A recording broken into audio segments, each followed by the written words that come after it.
Hello, America. I'm Maisha. Let's talk. Today we have Miss Sarah Ortiz Brown, Part 2. She has some really interesting information to share with us about her program, Harford House. Harford Family House. Harford Family House, yes. Right. Mr. Allen, did you have a... Yeah, I wanted to kind of follow up on what we were talking about from before. You mentioned that you help them get further their education, correct? Absolutely. So, one question that we didn't talk about earlier. Let's say you have a family, has some kids, and the kids are like rowdy. I mean, they're just causing problems. Do you deal with that, or do you put them out, or how do you handle No, it? absolutely. Our goal is to house families, not to put them out.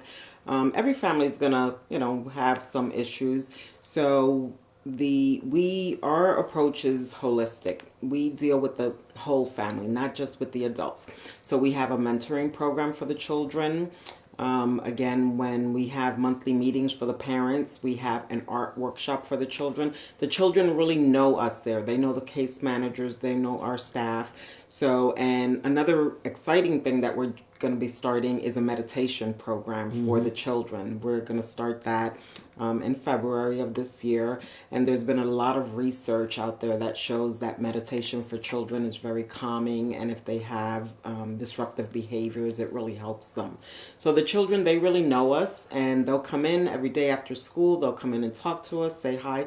So as unreal as it sounds, we really don't have too many behavioral problems with the children. So much love. Absolutely. So you have many locations, many homes. Do you have a central location where everybody comes and you do these meditation events? And We own an apartment building, and that's the where whole building. and that's where the primary number of our families live, transitional families. We have 25 apartments, and that's where most of our families are. And then we have 14 off-site units that are very close to our apartment building. We partner with different organizations in the community. So one of the churches close by, Grove Presbyterian, allows us to use their space when we have different group events.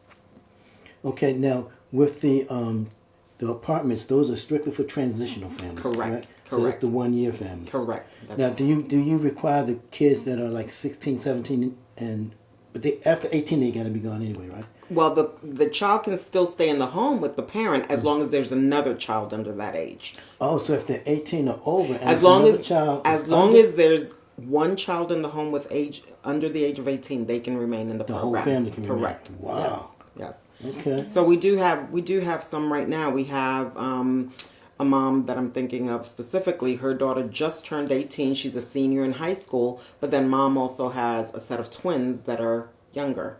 So she's able to stay in the program. Okay. Now, if they're 18, are they required to work? Yes, they are required Okay. to work. But They're required to work or be in school. If they're in school, then that qualifies. okay. So what about when do they when are they required to start working? 16, 15? No, as long as they're in school, there is no firm requirement to work. As school is going to always be a priority for us for the young Awesome. children. But we encourage them to start getting a part-time job or a summer job. Absolutely, help them develop those skills. You must have a large staff.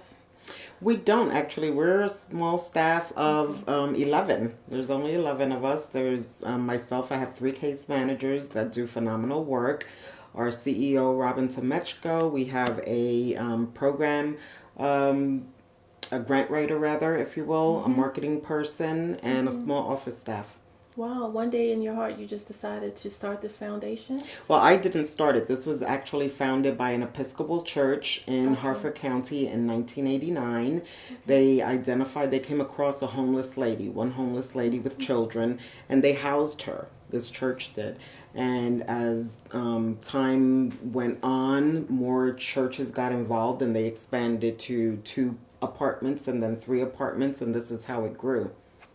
Now, do you have any issues with drug abuse? Families that come in there with drug abuse? We do background checks on all of our families, and unfortunately, we are not qualified to deal with substance abuse. That's not our area of specialty. So, if a family is dealing with substance abuse issues, then we would refer them somewhere else. Okay, the whole family. Correct. Okay.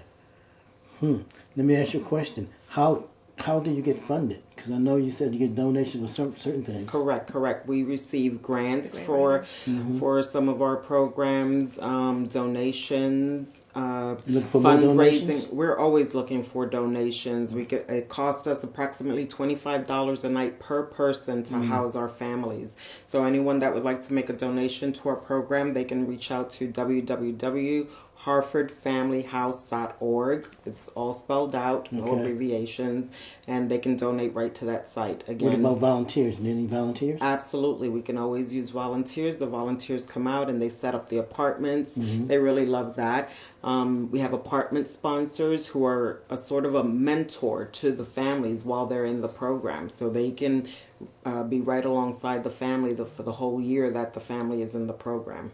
Well, give them the information how they can reach you again. Absolutely. They can reach me at www.harfordfamilyhouse.org, or they can send me an email at sortizebrown@harfordfamilyhouse.org.